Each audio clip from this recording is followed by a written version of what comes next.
అతి త్వరలో రానయ్యున్న యాశ్వమసయ్య గారి దివ్యనామంలో మీ అందరికీ కూడా పులియన్ రొట్టెల పండుగ శుభాలు తెలియపరుస్తూ తండ్రి గత సంవత్సరాలు చేసిన మేలుకై తండ్రి చెల్లిస్తూ కృపగలిగిన యావే తండ్రి మనందరినీ దీవించి ఆశీర్వదించునుగాక. ప్రియ సహోదరి సహోదరులరా, అందరికి క్షవలోమండి. తండ్రి యొక్క లేఖనాలను కొన్ని మాటలు మనం నేర్చుకున్నాం. పరిశుద్ధుడు జీవాధిపతి అయిన యావే తండ్రి యొక్క వాక్కులు ఈరోజు దావీదు కీర్తనల ద్వారా మనం నేర్చుకుంటున్నాం. తండ్రి వరకు ఇచ్చినట్టు ఈ కీర్తన గ్రంథము 17వ అధ్యాయం, కీర్తన గ్రంథము 17వ అధ్యాయము తండ్రి యొక్క నామం ద్వారా 9వ వచనంలో దావీదు ఏమంటాడంటే, ఈ వచనంలో ఒకడు తన కనుపాపను కాపాడినట్లుగా నన్ను కాపాడుము, నన్ను లయపరచగోరు దుష్టులను పడగొట్టి కాపాడుము, నన్ను చుట్టుకొను ప్రాణశత్రువులను చిక్కుకుండను నీ రెక్కల నీడ క్రింద నన్ను దాచుమని పరిశుద్ధ గ్రంథమైన బైబిల్లో దావీదు తెలియపరుస్తున్నాడు.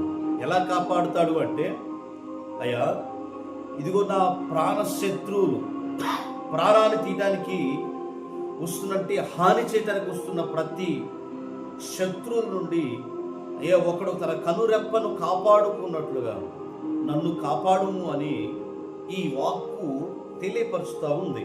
ప్రియ సహోదరి సహోదరులారా, కంటి రెప్ప ఎన్నిసార్లు కొట్టుకుంటుంది? చాలాసార్లు కొట్టుకుంటాడు. కనురెప్పను ఎలాగైతే కాపాడాడో అదే రీతిగా నన్ను నువ్వు కాపాడయ్యా. శత్రువుల మధ్యలో నుండి నా ప్రాణాన్ని కాపాడమని ఆ రోజు పర్వతాన్ని వేడుకున్నాడు దావీదు. ఈరోజు మనకి వాక్యం ద్వారా తెలియపరుస్తున్నాడు.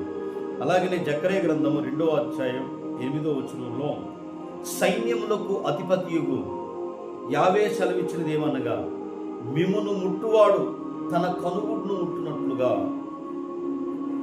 ముట్టునని ఎంచి తనకు ఘనత తెచ్చుకున్నదలిసిన మిమ్మును దోసుకురుసున్న అన్ని జనుల యొద్దకు ఆయన నేను పంపి ఉన్నాను అంటాడు. నిజంగా యావే తండ్రి బిడ్డలుగానేండి,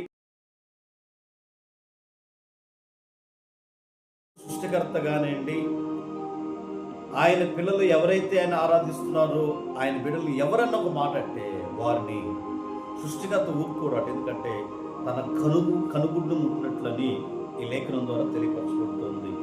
అలాగనే సైన్యములకు అధిపతియగు యావే తండ్రి సెలవిచ్చిన మాట ద్వితీయోపదేశకాండం 32వ అధ్యాయం 10వ వచనంలో, అరణ్య ప్రదేశంలోను భీకరదుని గల పాడైపోయిన ఎడారిలోను వాని కనుగొని ఆవరించి పరామర్శించి తన కనుపాప వలె వాడిని కాపాడుదునని ఈ మాట రాయబడింది. అరణ్య భీకర గల దునిగల ఎవరూ లేని పరిస్థితుల్లో ఆయన మనందరిని కూడా కాపాడుతాడని ఈ లేఖనం ద్వారా ఈ వాగ్దానం తెలుసుకున్నాం. సామెతల గ్రంథం 7వ అధ్యాయం 2వ వచనం, నా ఆజ్ఞలను నీవు మనసున నుంచుకుని ఎడల, నీ కనుపాప వలె నా ఉపదేశమును కాపాడుకునే ఎడల నీవు బ్రతికెదు అని అన్నాడు.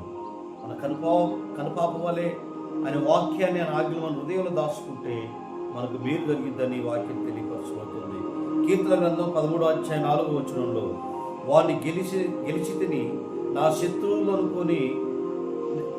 అనుకుంటేని నేను తూలిపోయి ఎడల నీ విరోధులు పక్షముగా నా కనులు నిజంగా నా కనుపాప వలె నిన్ను ఎలిగించి ఉన్నాను.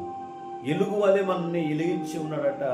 శత్రు సమూహాల నుండి, దుష్టు సమూహాల నుండి, ఆకాశ సింహాసనం నుండి మనం కాపాడుతున్నట్టు ఆ పరలోకపు యావే ఈరోజు ఈ దినవంతు మనందరినీ కాపాడి ఒకని కనుపాప వలె కనుగుడ్డును కాపాడినట్లుగా ఈరోజు మనందరినీ కాపాడుతాడట. ఎలాగూ అనంటే కనుపాప రెప్పలను కాపాడినట్లుగా యావే తండ్రి నిన్ను నన్ను కాపాడుతాడు. ఈ దినమంతటి కృపా తండ్రిత మన కుటుంబాల మీద నిలుపునుగాక. తండ్రి నీకు వందనాలయ్యా.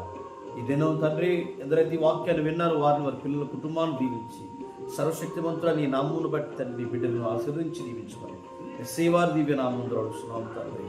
అమ్మాయి అందరికీ ఆ ప్రేమపూర్వకమైన షలోబని కార్యక్రమం నీకు తెలియపరచండి, సబ్స్క్రైబ్ చేయండి. యావే తండ్రి మనందరినీ ఆశీర్వదించండి.